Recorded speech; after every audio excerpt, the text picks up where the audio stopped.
Mike Johnson, a staunch conservative from Louisiana, is elected U.S. House Speaker with broad GOP support. Washington, Republicans unanimously elected Representative Mike Johnson as House Speaker on Wednesday, eagerly elevating a deeply conservative but lesser-known leader to the major seat of U.S. power and ending for now the weeks of political chaos in their majority.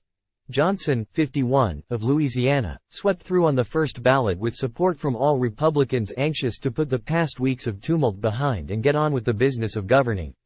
He was quickly sworn into office, second in line to the presidency. Time equals 400 Ms. greater than the People's House is back in business, Johnson declared after taking the gavel. A lower-ranked member of the House GOP leadership team, Johnson emerged as the fourth Republican nominee in what had become an almost absurd cycle of political infighting since Kevin McCarthy's ouster as GOP factions jockeyed for power. While not the party's top choice for the gavel, the deeply religious and even-keeled Johnson has few foes and an important GOP backer: Donald Trump. Republicans unanimously elected Representative Mike Johnson as House Speaker on Wednesday, eagerly elevating a deeply conservative but lesser-known leader to the major seat of U.S. power and ending for now the weeks of political chaos in their majority. Johnson, 51, of Louisiana, swept through on the first ballot with support from all Republicans anxious to put the past weeks of tumult behind and get on with the business of governing. He was quickly sworn into office, second in line to the presidency. Time equals 400 Ms. greater than the People's House is back in business, Johnson declared after taking the gavel. A lower-ranked member of the House GOP leadership team, Johnson emerged as the fourth Republican nominee in what had become an almost absurd cycle of political infighting since Kevin McCarthy's ouster as GOP factions jockeyed for power. While not the party's top choice for the gavel, the deeply religious and even-keeled Johnson has few foes and an important GOP backer: Donald Trump. "I think he's gonna be a fantastic speaker," Trump said Wednesday at the New York courthouse where the former president, who is now the Republican front-runner for president in 2024, is on trial over a lawsuit alleging business fraud. 3 weeks on without a House Speaker, the Republicans have been wasting their majority status, a maddening embarrassment to some, democracy in action to others, but not at all how the House is expected to function. U.S. President Joe Biden telephoned his congratulations and said in a statement that it's time for all of us to act responsibly, with challenges ahead to fund the government and provide aid for Ukraine and Israel. "We need to move swiftly," the president said. In the House, far-right members had refused to accept a more traditional speaker, and moderate conservatives didn't want a hardliner. While Johnson had no opponents during a private party roll call late Tuesday, some 24 Republicans did not vote, more than enough to sink his nomination.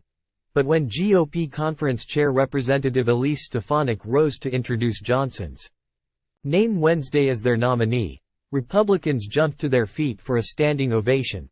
"House Republicans and Speaker Mike Johnson will never give up," she said. Democrats again nominated their leader Representative Hakeem Jeffries of New York, criticizing Johnson as an architect of Trump's legal effort to overturn the 2020 presidential election he lost to Democrat Biden.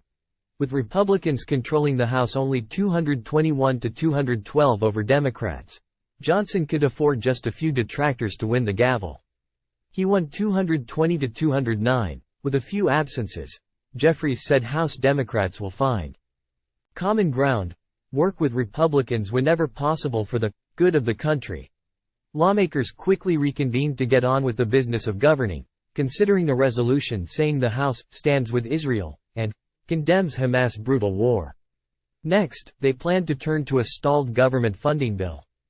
Time equals 400 Ms. greater than overnight the endorsements for Johnson started pouring in, including from the failed Speaker hopefuls. Representative Jim Jordan, the hard-charging Judiciary Committee chairman backed by Trump, gave his support, as did Majority Leader Steve Scalise, the fellow Louisiana congressman rejected by Jordan's wing, who stood behind Johnson after he won the nomination. "Mike, Mike, Mike," lawmakers chanted at a press conference after the late-night internal vote, surrounding Johnson and posing for selfies in a show of support. Anxious and exhausted, Republican lawmakers are desperately trying to move on.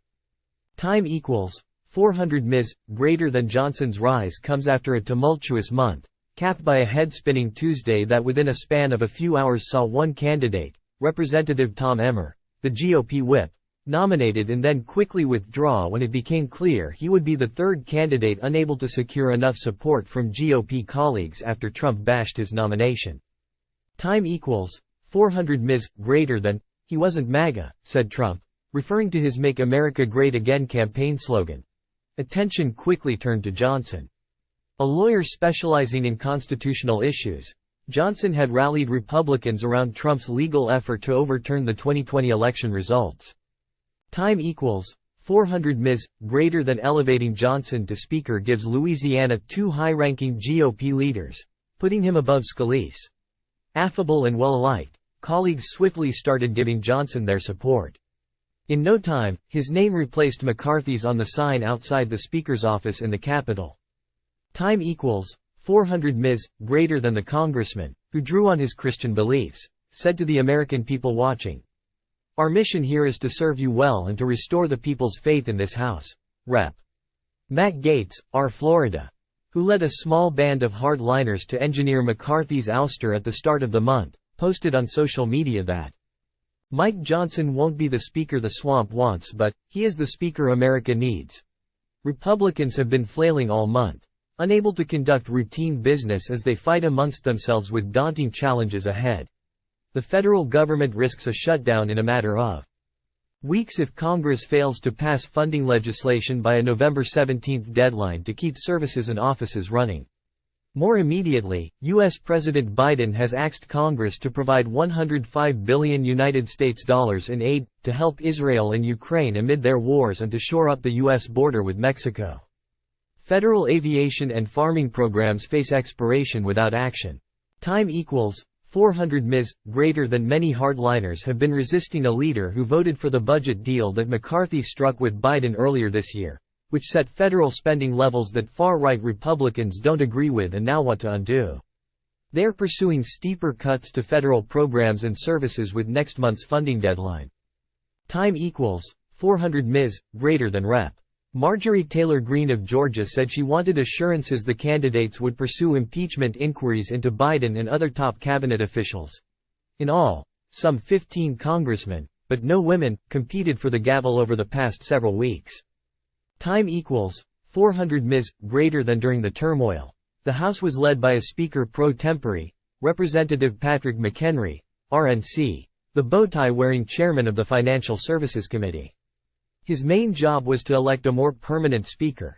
Some Republicans and Democrats wanted to give McHenry more power to get on with the routine business of governing. But McHenry, the first person to be in the position that was created in the aftermath of the September 11, 2001, terror attacks as an emergency measure, declined to back those overtures. He, too, received a standing ovation.